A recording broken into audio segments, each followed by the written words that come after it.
Hi everyone, welcome back to the series that takes you through the features of BitBlast. This is our BitBlast Cluster Page.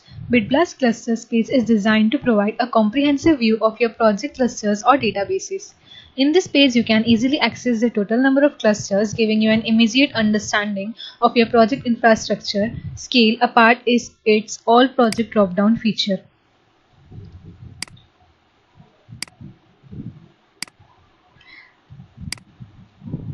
This functionality allows users to focus on specific projects and view their associated databases. Additionally, the cluster page displays the detailed list of all databases associated with each cluster.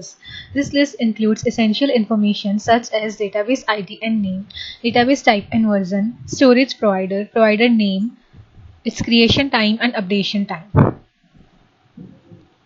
This organized presentation ensures that you have a clear and up-to-date overview of your project database assets, facilitating efficient management and decision-making within your project.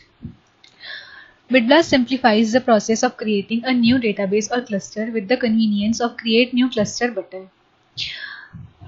By clicking this button, users can initiate the setup for a fresh database cluster seamlessly. This feature streamlines the creation process, guiding users through the necessary steps to establish a new cluster within their project.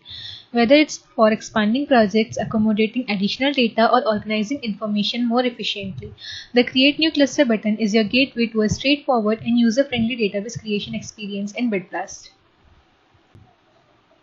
BitBlast ensures a smooth transition from clicking the Create New Cluster button to the Cluster Info page.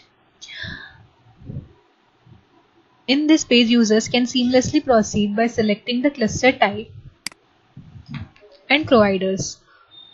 Providers offering a range of options including Kubernetes, Harvester, CloudStack, Nutanix, OpenStack, and VMware.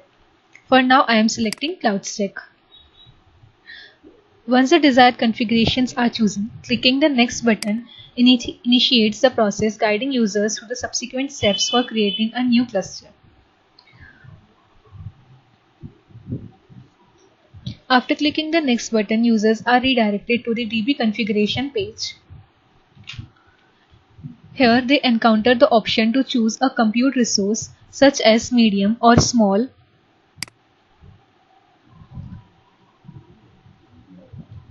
Following this selection, users proceed to define volume properties in the custom storage section, specifying the desired storage capacity. Once these steps are completed, users then click the Next button to proceed to the cluster settings page. Here, users can input essential details such as cluster name,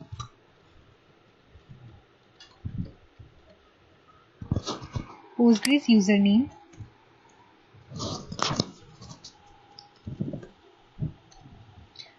Postgres password,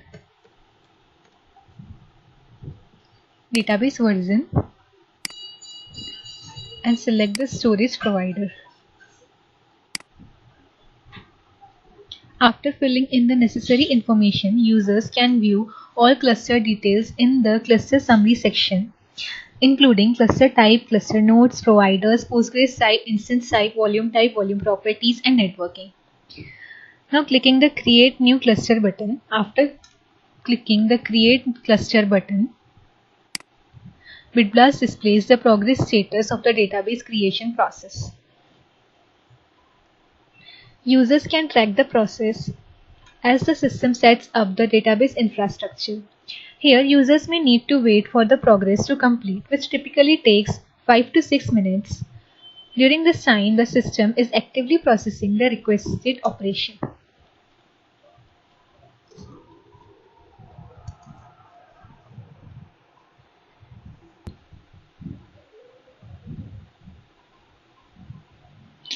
Once the progress is complete and the database is successfully created, BitBlast promptly presents users with the credentials required to access the newly created database.